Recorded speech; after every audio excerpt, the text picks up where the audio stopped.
Hi, it's Gail from Blue Rose Paper Treasures. I hope this works this time. It didn't work a second ago. Yesterday I made these really pretty cards using Tasteful textures as the base of them and a lot of baby wipe technique.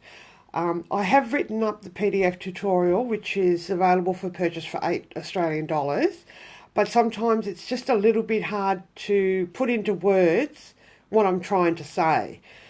So I'm going to give you a quick demo on what I did with the baby wipe technique, because I don't like waste, and this used a little bit of, I don't know, it's probably been done before.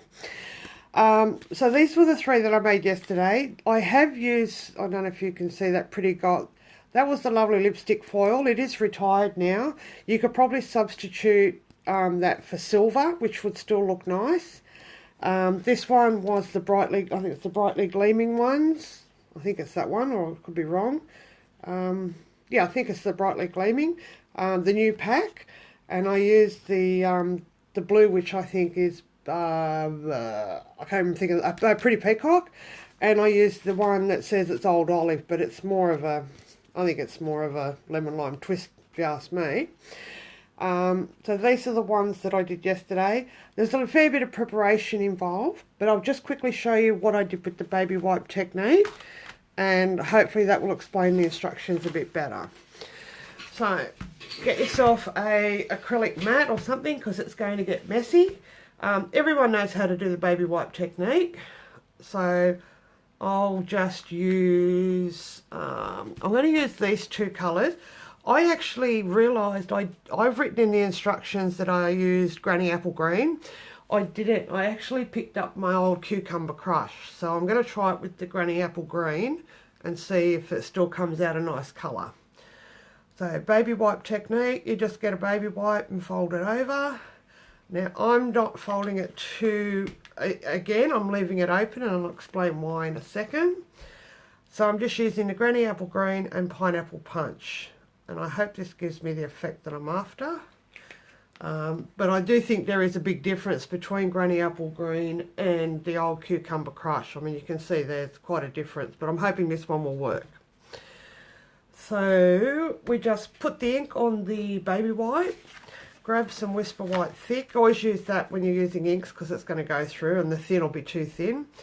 I'm just going to ink up, and I just sort of go all over, and then I'm going to stamp a couple of them. That's not too bad. It's similar. Yep, it's come out pretty much the same. Same as that one. I'll do a couple more by picking up the ink and just stamp a couple. So you'll just stamp a couple and then die cut them. Alright, so they turned out quite nice. So I had a thought. I didn't want to waste all the ink on this, and it's probably been done before.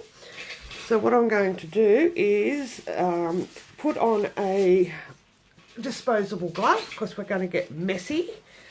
And then I grabbed an acrylic block. And what I did was, and I'll grab a bit of paper towel,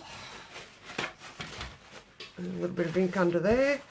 I grabbed an acrylic block and I just wrapped, held onto it. Then I grabbed some watercolour paper, and I'm just going to spritz it with some water. It's, like I said, it's probably been done before, but I just didn't want to waste all that ink on there. So spritz some watercolour paper, and then hanging on to it so you don't let go, and you're just going to stamp. Press down all over that watercolour paper, going in different directions, and it gives you a really pretty surface. You can keep going over it to make it as dark as you like, or just have a light colour. There's darker bits of green on that. I could probably try and get some more, but that'll dry very nicely, and that's all you need to do. And that was what I came up with, so I didn't waste all the ink on that. Mind you, yesterday when I did it, I didn't have a plastic glove on, so I have ink all over my fingers. But as with everything, it's all experimental. And you could keep using that for another couple of pieces. I don't want to use it anymore. So I'll just clean up all those blocks and throw it away. So what you have is, I will get a pointer. you've got, on all three cards, they're all the same. There's a foil die cut, and there are stamped images as well, white embossed. So what I did was I waited for that to dry off, hit it with a heat gun to make it sure it's completely dry, and then I white embossed onto it.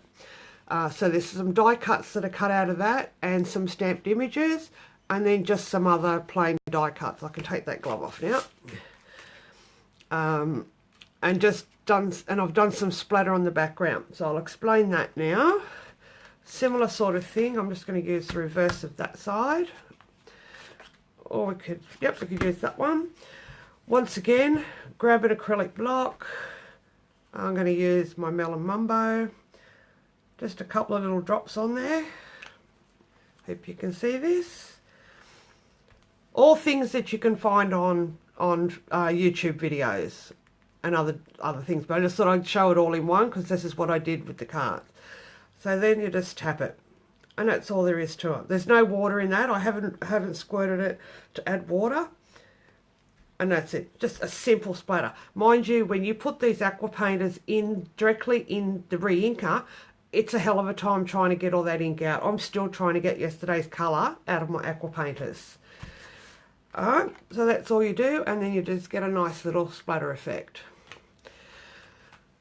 With the fern die cut from the Lovely Leaves dies, this is one of those dies that doesn't cut out the shape. It just cuts out enough so that the little leaves will lift up. On all three of them, I've used a circle, I've used a square, and I've used the nested label on that one.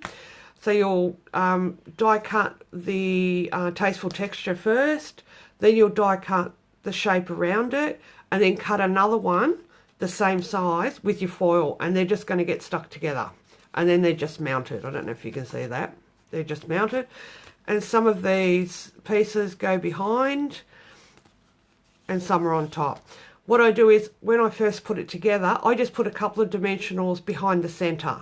So I put that one on first, I'll get on my positioning, put the main piece on first, and then I can start slipping bits in around it and attaching, and then when I'm finished, I'll slip some dimensionals under the parts that I haven't stuck anything under. So there's not one under that, but there will be one under that, just to hold it level and in place. Alright, I think that's all I wanted to show you, just how I did this background. It's still a bit wet, so that'll take a while to dry, because remember, when you heat emboss on top, you want that to be dry before you put the Versamark on. And when I did the little, I just grabbed this stamp, and I have no idea where it is. There's a stamp missing. Alright, I've got a stamp missing. Oh, here it is. So when you stamp, because some of the images that are embossed, it's only the top of the flower. So you only need to just pop the top of the flower just around the edge. So that's how I did that. And there's a die just to cut the top out, which also has little bits that will sit the leaves up as well. You can see that. So they're really neat dies. I like them. They're really cool. Alright, that's all I wanted to show you, just to explain the tutorial a little bit, because you'll see all these images, and whether you follow by instructions or you're a visual person, I've given you both options now. So if you read the instructions and can't follow it, you can come back and watch the YouTube, Facebook Live at a later date, so you can see how it was done. And that's all there is to it, and I've used the beautiful enamel dots. I love those, and it just happened that I just picked 3 colours with the enamel dots that coordinated with it. That's my favourite one. That's always my favourite one. Okay, so that's all there is today. I'm going to clean up this ink before I get it everywhere. Thank you for dropping in and saying hi if you have. And that's all I have today. Hopefully I've been very, very stumped for projects in the last couple of weeks. I'm lucky if I'm able to do one project. I'm out of ideas. I mean, I've been doing this for, 2 workshops a week or 1 a week for, 4 or 5 years. And I'm totally out of ideas. And every time I go to think, oh no, the girls have already done that. But what I'm actually going to start doing is going through my old ones and just redoing them, because I've just run out of ideas. You just can't keep going. Eventually you're going to start redoing things you've done before, but just with different stamps and dies, I guess. But that's my problem. But as long as if I can do something at least once a week, I'm happy. But I do get frustrated when I sit here for 4 days, which I did with these cards. These were nothing like what they started out as. 4 days, all these bits and pieces sat on my desk, and I knew I wanted to use the Tasteful textures, dies or whatever they're called. I knew I wanted to use those, but I just tried that many different things. You wouldn't believe how much paper I wasted in the last couple of days. This is my scrap pile of all sorts of things that I attempted to start. I was going to do these little shadow box frames, and this is just all from the last week of all things that I was trying to do. So I was very happy I finally got something out that I was happy with. Alright, well, I'm going to go now. It's getting dark. I was trying to get this done before we lost our light. And that's all there is. If you've got any questions or suggestions, or you want to chat or whatever, just let me know. Talk to you soon. Bye.